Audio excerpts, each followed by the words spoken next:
Hi guys, welcome to a new review. This is my review about the iPhone 5 and the new iOS 7. So let's proceed. So here's my iPhone 5.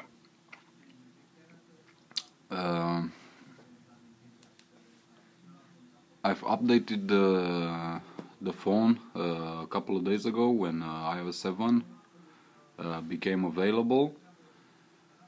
First impressions are good. I really like the new iOS 7. It's snappier, apps load faster, they don't crash like they did before on iOS 6. Battery life, I find it to be a little bit improved comparing to iOS 6. I've read a lot on the forums, people complaining about battery drain after updating to iOS 7. It's not my case.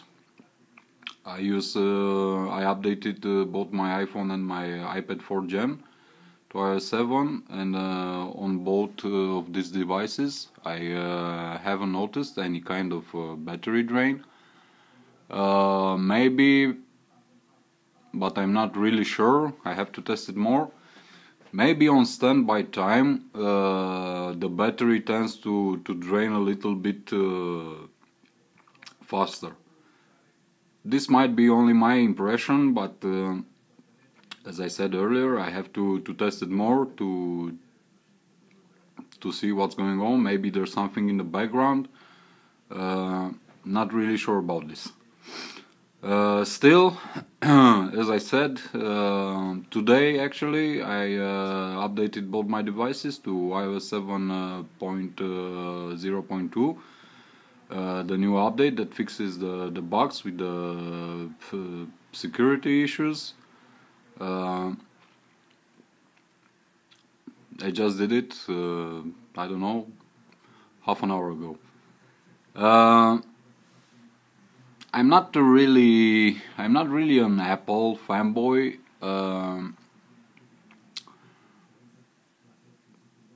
And especially an iPhone fanboy. Pretty much all of these years since Apple started to make smartphones, I kind of avoided their smartphones.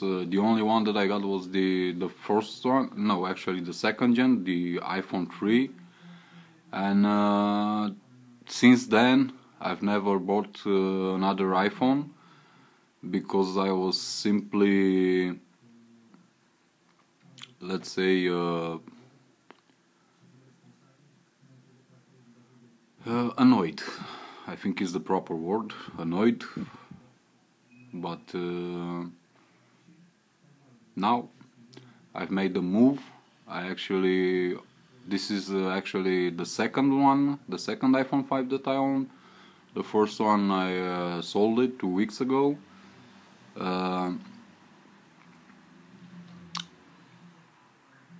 It's okay. It still annoys me. First of all, due to the screen size of the display. I really find it nowadays, this is a very small display at 4 inches. I would rather prefer it to be, let's say, 4.5 inches would be actually great for an iOS smartphone. Maybe I'm too spoiled with Android phones because that's what I mainly used. Coming from the Galaxy Note 2, the S4, the HTC One, and you name it. I pretty much had everything that's out there on the market. So coming from a bigger screen to only 4 inches, it takes a little bit to adapt. But after a couple of days of usage, you'll be okay. Still, for me, this is my main grip with Apple, because I really like to see all my stuff, to do a lot of things on my smartphone, and pretty much the size of the display is it's a big issue for me. Nonetheless, 4 inches in this form factor, it's very good. I find it very good. The display is great, colors, great color reproduction, great contrast, great viewing angles, great sunlight legibility outside. The battery also is good. As I said, coming from Android, being used to the Samsung Galaxy Note 2, it's nowhere near the Note 2, but still I get at least 1 day of usage, of intensive usage, and if I use it a lot less, then I can also get 2 days. Coming from a 1400 milliamp hour battery, this is very good.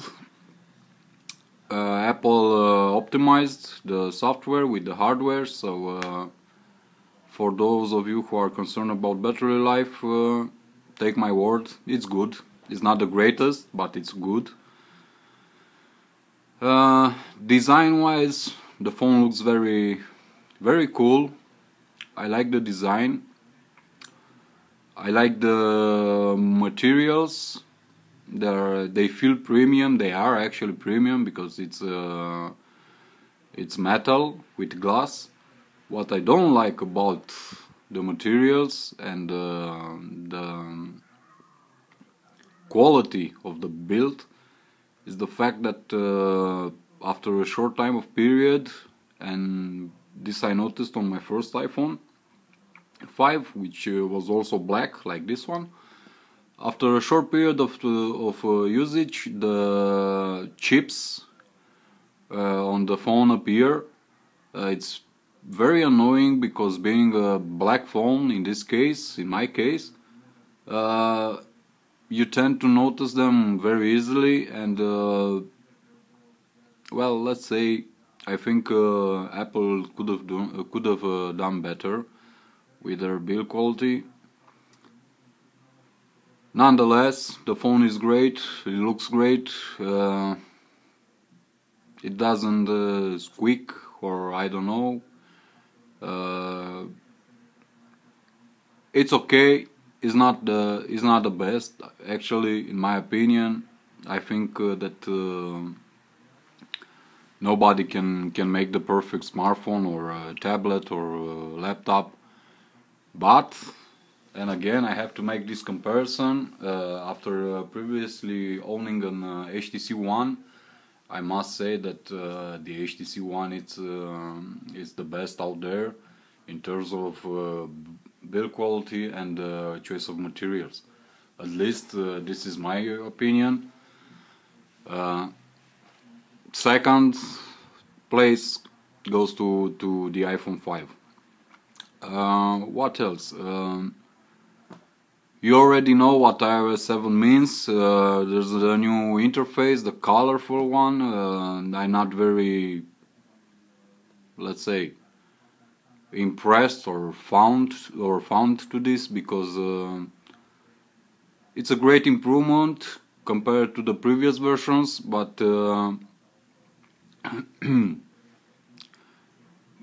it's a little bit cartoonish, as some reviewers out there said it, and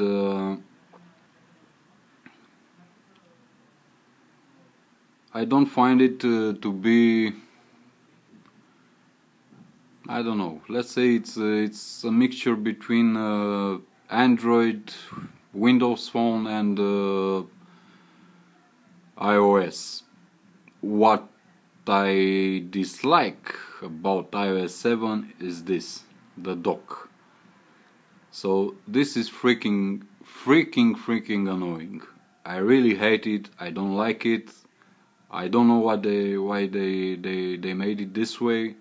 I simply don't like it. I like the dock before in iOS 6.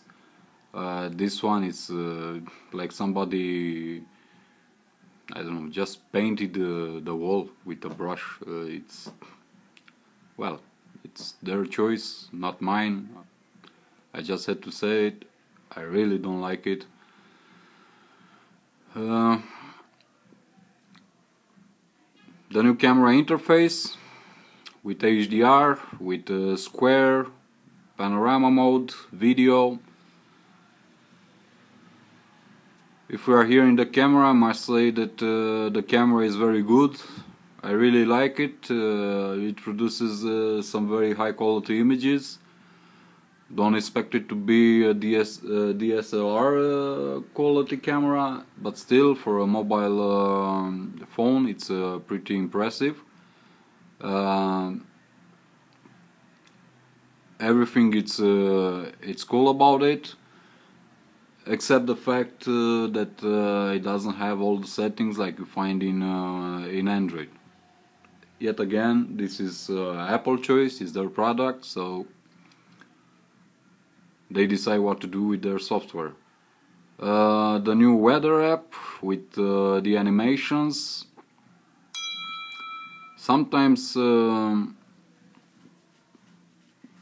I don't know if it's only my impression, but sometimes I notice that the animations don't really work. Maybe it's happening to you also, but I noticed, I don't know, I think a couple of times.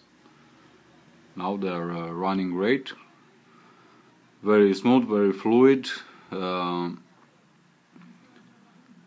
animations are great, very smooth also. Apps tend to load faster. The UI is more responsive. The apps are more responsive.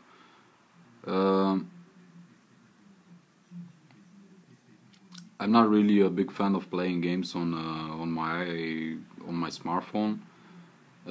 Yet I just want to show you how this one loads.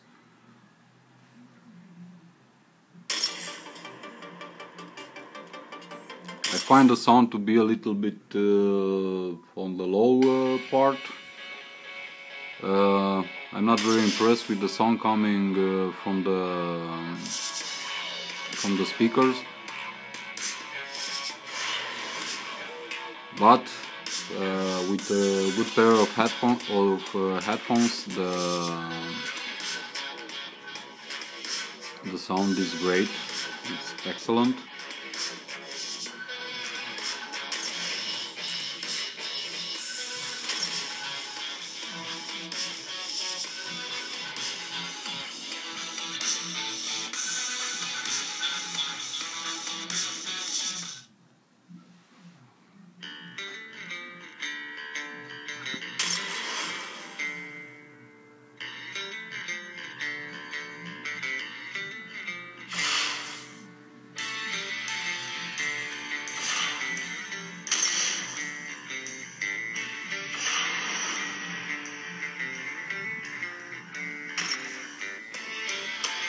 Great graphics. You will notice if you start playing games on your smartphone that the battery tends to drain a lot faster, and also the phone tends to get a little hotter on the backside near the Apple logo. This is due to the fact that the processor is working at full clock, and yeah, it won't, at least in my opinion, compare to the Galaxy S4, which I owned, and it was a total disaster when it came to heat,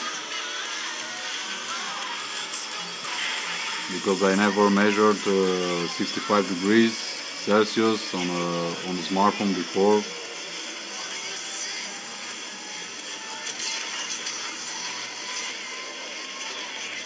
like on the Galaxy S4. But that's another story. We are here for the iPhone 5.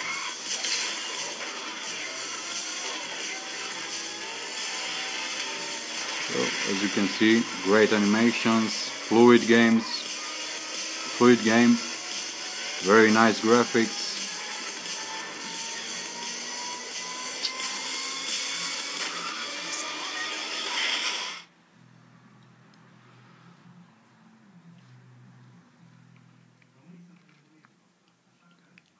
Let's see about the speeds that we get with this smartphone. I've made today a couple of tests. As you can see, I've reached as far as 46.53 megabytes per second in download and 38.40 on upload, which is great. It's very good at both on Wi-Fi and mobile data. Mobile connection and call quality is also great. I have no problems, no dropped calls, no nothing, no problems. You can see right now that I have 3 bars of signal, but this is a strange fact actually, because in my house, I don't know for what kind of a reason, but no matter what operator I use, the signal strength it's somewhere in the medium side. As soon as I leave the house, the signal is full. I don't know why. Maybe something strange is going on in my house.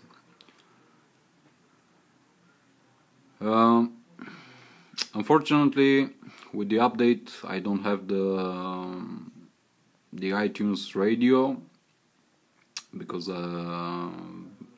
right at this moment it's available only for the USA. The new multitasking window. This I know there are a lot of people saying that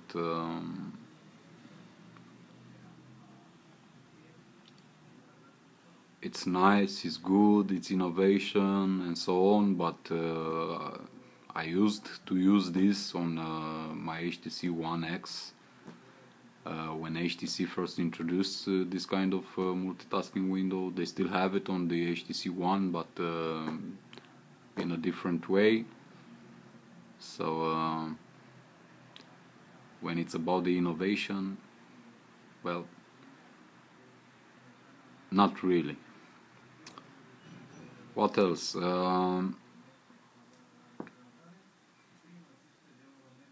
This is pretty much everything about the iPhone 5 and the iOS 7. Let me show you the new notification center, which I really don't use.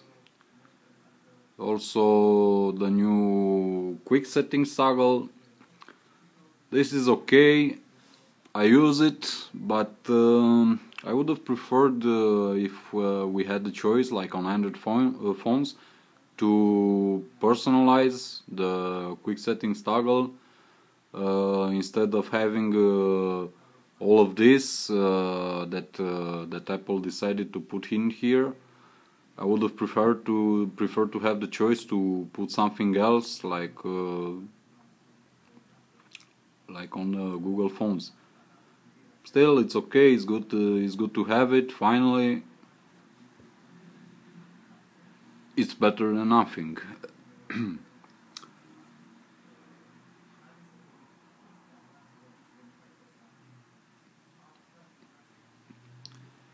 Still dependent on the iTunes, which I really hate. I hope Apple decides to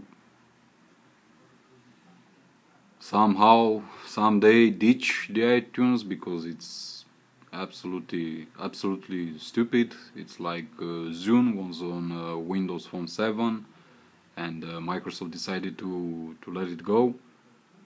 I don't like to connect my smartphone or my iPad to the laptop or my PC to transfer files to.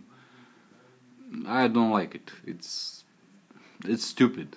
I would like to have the freedom to do everything that I want without connecting to my laptop. But as I said, this is the way that Apple works.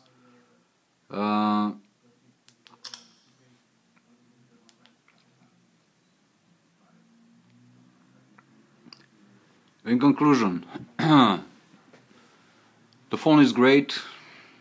Coming from a non-Apple follower, let's say, I don't like to use the word fanboy.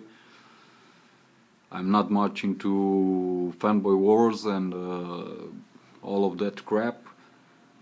I consider that everyone should buy or pick up whatever suits their needs.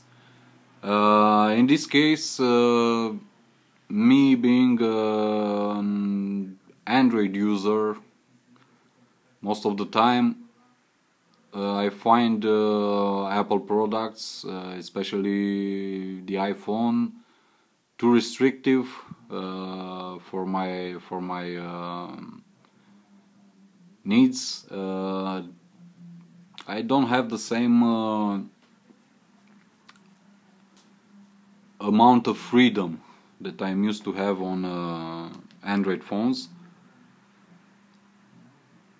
Still, it's great. I like it. I like the new interface, except for this paint job down here that they are calling dock. There will be a lot of discussions between Apple fanboys and Android fanboys. The same crap that's going on a lot of time already about Android being more powerful, more open source and so on, and having quad cores, octa cores processors and 2 gigs, 3 gigs of RAM. These are useful only for those who buy phones for the spec sheet. But for real life users, for a normal guy, normal people, between this iPhone 5 and let's say the Samsung Galaxy S4, the only difference would be made by the screen size, and that's all. I don't find for a normal user, I don't find anything necessary that the Galaxy S4 has. Again, I'm giving the S4 as an example because I owned it, I had it, I didn't like it. I actually had 2 of them, both brand new, a lot of problems, and well, the third time it won't gonna happen, that's for sure.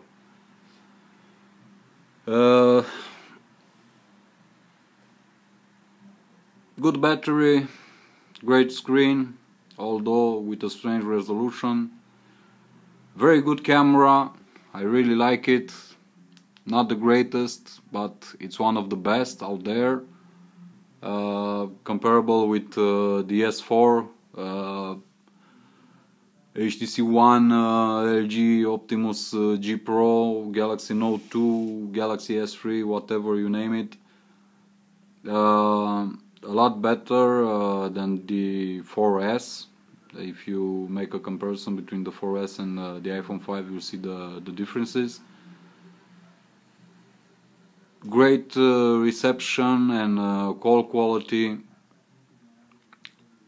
I don't think there's any need to say about the apps and the App Store, that you can find whatever you want, whatever you need in there.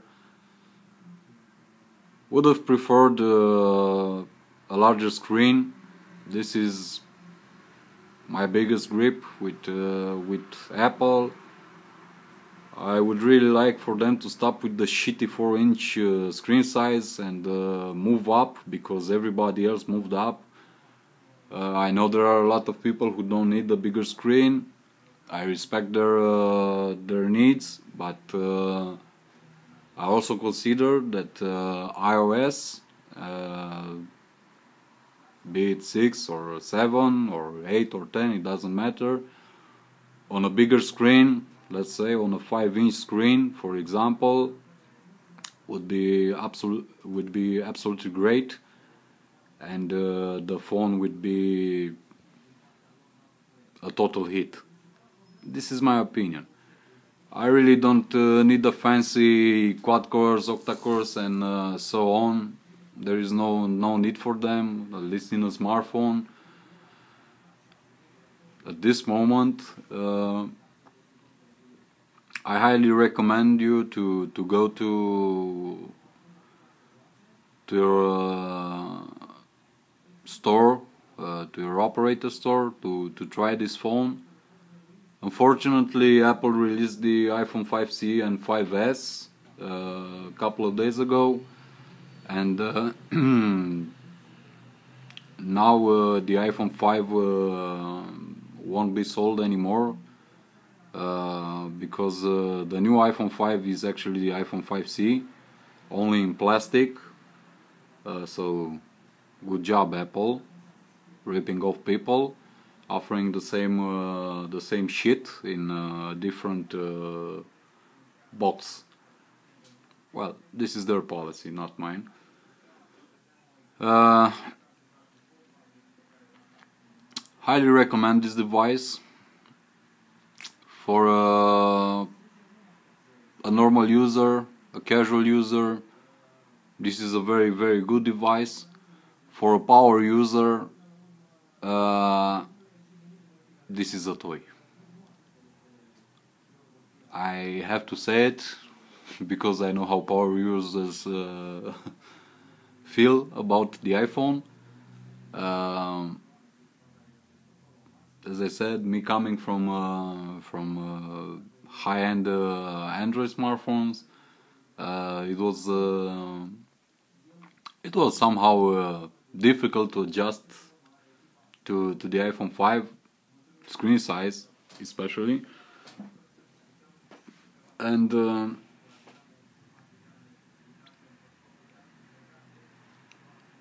well, this is the iPhone. This is what you get. I find it too expensive for what it's offering. It doesn't justify the price they are asking for it. Although it is considered a, I don't know, a status icon or a fashion icon, or I don't know, some crap like this.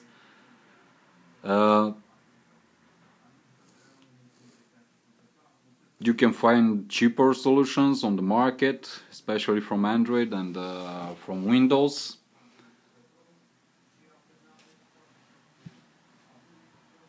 But if you are an Apple fanboy, or an Apple follower, or a guy who likes to have only premium devices made out of very good materials and very high quality materials, I recommend it to you. I recommend Apple in general for their products. I really like what they are doing with their products. I wish the others would follow in their footsteps. But for the smartphone part of their business, it's still let's say I'm not sold. I really hope they make the next iPhone, maybe the 6th or the 7th or the 6S, or I don't know, that will make it a bit larger, hopefully a bigger screen, because it's much needed. Not too much interested in the quad-core or octa-core, because iOS doesn't need this stuff. It's perfectly capable of doing everything right now on the dual-core chip. And if you want to add your comments or your own personal experiences with the iPhone 5, please leave it in the comments. These are not professional made reviews. These are personal opinions of my devices, of the devices that I own. I am trying to give you a more personal perspective and user perspective, not like the tech magazines or tech sites. If you like it, it's okay. If you don't, the same, it's okay. So this was the iPhone 5 and iOS 7 review. Likes and dislikes about this product and the software it's running. And I hope to see you next time. And if you have any recommendations, please leave them in the comments. Be safe. Peace.